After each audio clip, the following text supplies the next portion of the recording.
All right, today we're going to do two things, or rather we're going to do one thing twice, and that is pick this Master 150. First time through, I'm just going to get the pop. The second time through, I'm going to walk all of you through some things that I would have benefited from having explained earlier in terms that a beginner can really easily follow, because I am a beginner. Note, not was a beginner, am. I still am a beginner. There's the pop. Okay. So I am a beginner, and so I'm still learning some of the really basic things about picking, especially with security keys. So I'm going to take you through this pick again. I'll note also, I've been working with this lock all day today, so I know it fairly well at this point.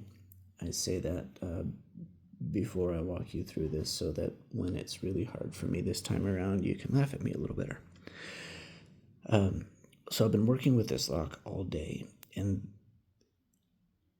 my finger and my brain have started talking to each other in ways that they weren't at the beginning of the day. And so I want to explain how that happened while it's fresh so that all you can learn from me. So first thing, I'm holding super light tension to start with.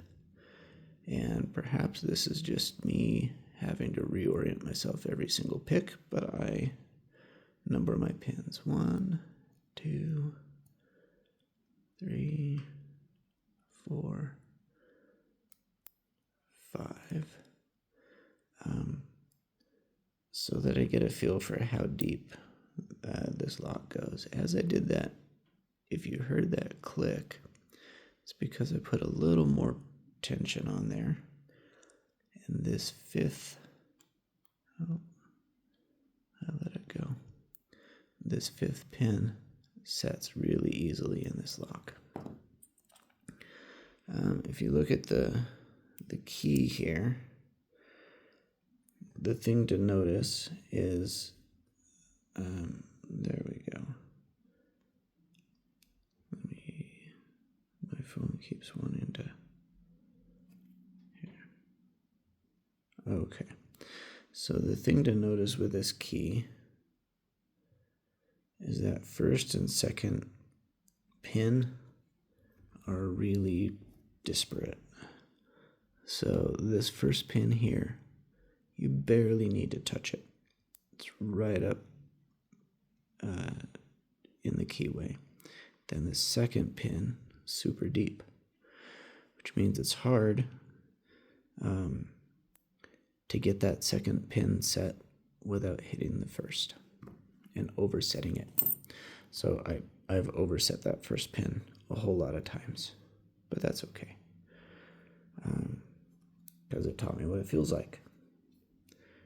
I don't get the feel every time, but often I do. Also taught me use top of the keyway tension, and then to start, especially a pick that's as shallow as this one, to start it way back in the keyway. Up at the top of the keyway. So I have a angle of attack that's pretty steep. Okay, and even just sliding it past that fifth one, set it. And then with that little tension, I'm not letting up any, but I'm just kind of feeling out the rest.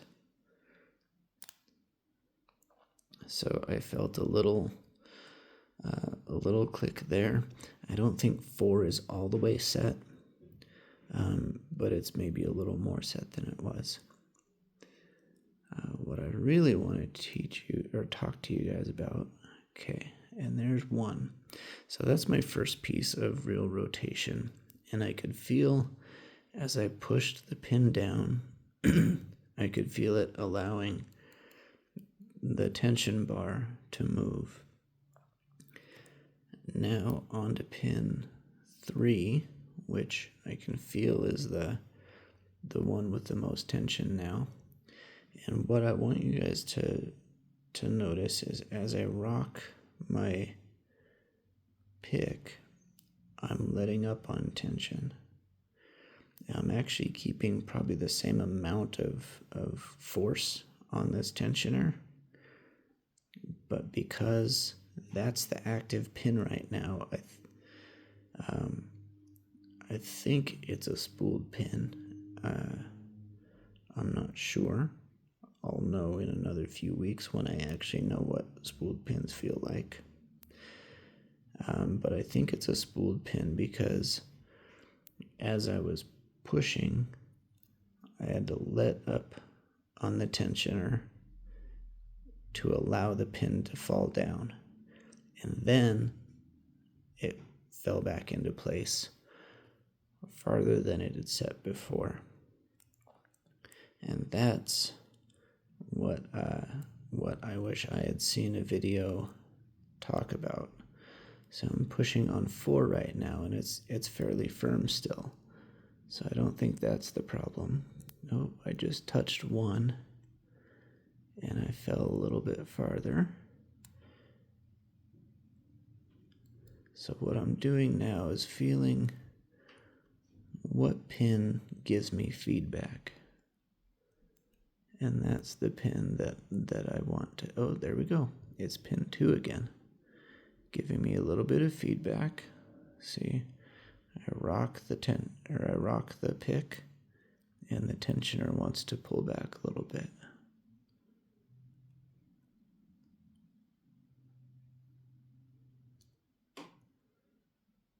Okay, I think I'm past it now. Nope, I'm not. So 1 is still firm. 2, here's what's happened. There we go. So 2, again, is that deep, deep valley. And I had it almost all the way down, but not quite, till that last push. And there we go again.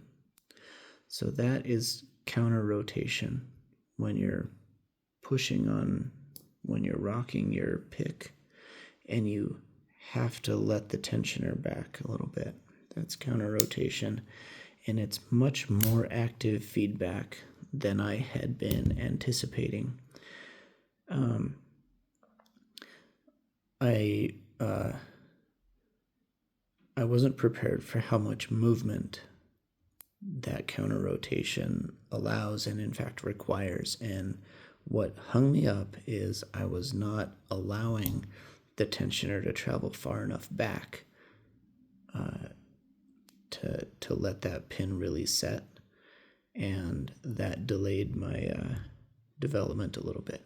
So now you guys can not make that same mistake. It wasn't a dire mistake. It cost me a couple of days. But it was a lot of frustration, and I hope you can have less frustration. Have a good one.